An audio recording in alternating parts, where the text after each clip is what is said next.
तो बच्चों कल मैंने जो है आपको COP ऑफ रेफ्रिजरेटर और COP ऑफ हीट पंप बताया था, तो आज उस पर कुछ न्यूमेरिकल कर लेते हैं, है ना। तो एक ये न्यूमेरिकल आपकी स्क्रीन पे आ रहा होगा। The food compartment of A refrigerator is maintained eight 4 degree Celsius by removing heat from it at a rate of 360 kilojoule per minute.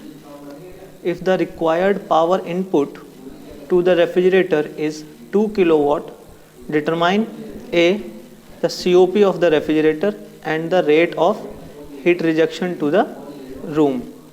तो सबसे पहले तो क्या करते हैं, देखो क्वेश्चन को समझ लो कि जो आपका फ्रिज के अंदर का इवेपोरेटर है वो 4 डिग्री सेल्सियस पे है, ठीक है, और वहाँ से हीट रिजेक्ट हो रही है 360 किलो जूल पर मिनट के रेट से। तो पहले डायग्राम बना लेते हैं। सबसे पहले जब भी क्वेश्चन आए तो पहले डायग्राम बना लो, तो आपको इजी रहेगा समझने में। तो क्या होता है, सबसे पहले नीचे वाला पॉइंट, तो ये आपका बना दो इवेपोरेटर और ये टेम्परेचर है TL, ठीक है, TL टेम्परेचर है, और यहाँ से आपकी हीट रिजेक्ट हो रही है QL। इसमें रेफ्रिजरेटर लगा दिया हमने और इस रेफ्रिजरेटर पर हम वर्क डन कर रहे हैं W, और यहाँ से जो हीट रिजेक्ट हो रही है वो हो रही है QH, और जो आपका हॉट वायर रिजर्वायर है या सोर्स कह लीजिए, वहाँ पर टेम्परेचर है आपका TH। तो इस फिगर से आपको क्लियर होगा। तो यहाँ का जो टेम्परेचर है ना TL का, ये है 4 डिग्री सेल्सियस जो ऊपर दे रहा है यहाँ पर, ठीक है। और जो हीट रिजेक्ट हो रही है ये वाली देखो, the rate of 360 joule kilo joule पर मिनट, ये वाली वैल्यू है 360 किलो जूल पर मिनट। तो जब आप डायग्राम से समझोगे ना तो आपको बिल्कुल क्लियर हो जाएगा। और जो वर्क डन कह रहा है, ये जो पावर इनपुट है ना 2 किलोवाट, ये इसकी वैल्यू है, देखो 2 किलोवाट, ठीक है। तो अब क्या करना है, सबसे पहले आपको पता है COP क्या होती है रेफ्रिजरेटर की, क्या होती है बोलो, QL upon W work done, ठीक है। अब QL की वैल्यू क्या है 360, वर्क डन क्या है 2 किलोवाट, लेकिन ये दोनों आपको पहले सेम यूनिट में करने पड़ेंगे। तो 360 को क्या करो, 360 किलो जूल, इसको डिवाइड कर दो 60 से, तो कितना हो गया 6 किलो वाट, ठीक है। तो अब COP यहाँ वैल्यू रखो, QL की कितनी है, ये 6, वर्क डन है 2, तो आ गया आपका 3। तो रेफ्रिजरेटर की COP आ गई 3, ठीक है। तो A पार्ट हो गया हमारा, A पार्ट। अब करते हैं B पार्ट। B पार्ट क्या है, the rate of heat rejection to the room. तो यानी कि ये पूछ रहा है QH की वैल्यू, ठीक है, रिजेक्शन कितना हो रहा है। तो थर्मोडायनेमिक्स फर्स्ट लॉ से आपको सबको पता ही है ना, देखो बैलेंस करो, ये सब मैं बता चुका हूँ। तो QH इज इक्वल टू क्या हो जाएगा, W प्लस QL। सो W हमारा कितना है, W है 2 किलोवाट, QL है, तो ये होगा इसका आंसर, ठीक है। क्लियर है क्वेश्चन। चलो दूसरा न्यूमेरिकल क्या कह रहा है, देखो, ए domestic food freezer maintains a temperature of -15 degree Celsius. The ambient air temperature is 30 degree Celsius.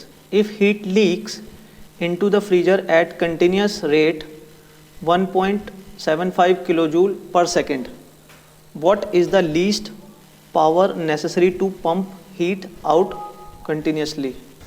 तो इसमें क्या कह रहा है कि फिर से पहले तो डायग्राम बना लो सबसे पहले, तभी क्लियर होगा।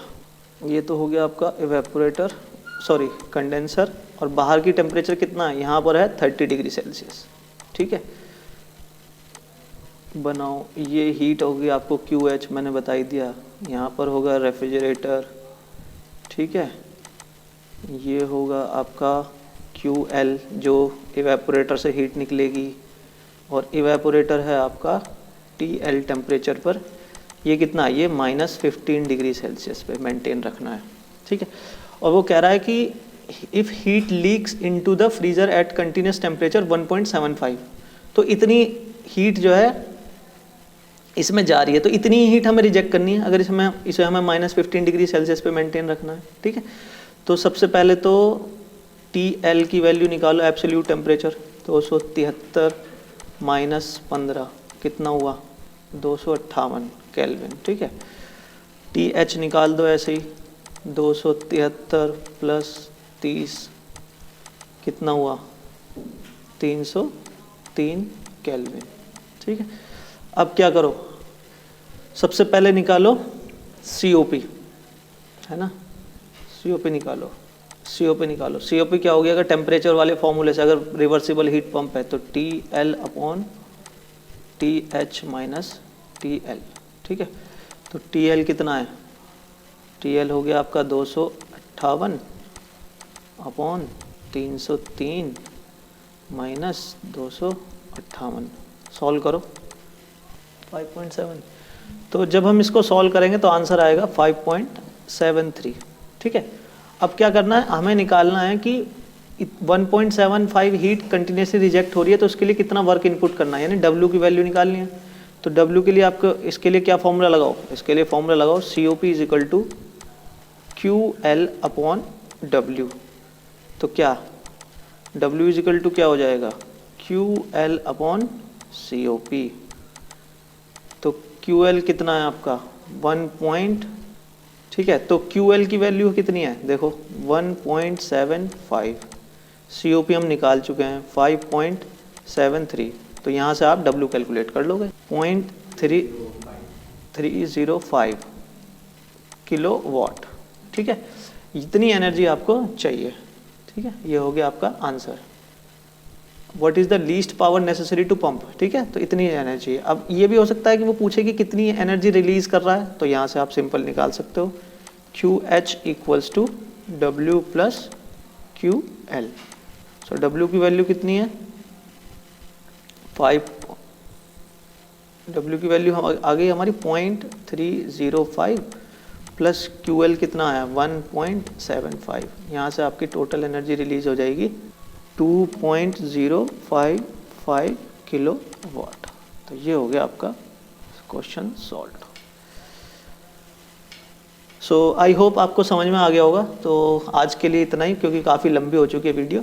फिर किसी नई वीडियो में मिलेंगे। अगर वीडियो अच्छी लगी हो तो चैनल को सब्सक्राइब कर देना, वीडियो को लाइक ज़रूर करना, कमेंट करो, और किसी टॉपिक पे आप वीडियो बनवाना चाहते हो तो मुझे कमेंट करके ज़रूर बताएं। मैं कोशिश करूँगा उस टॉपिक पे आपकी वीडियो बना दूँगा। So thank you very much, bye bye.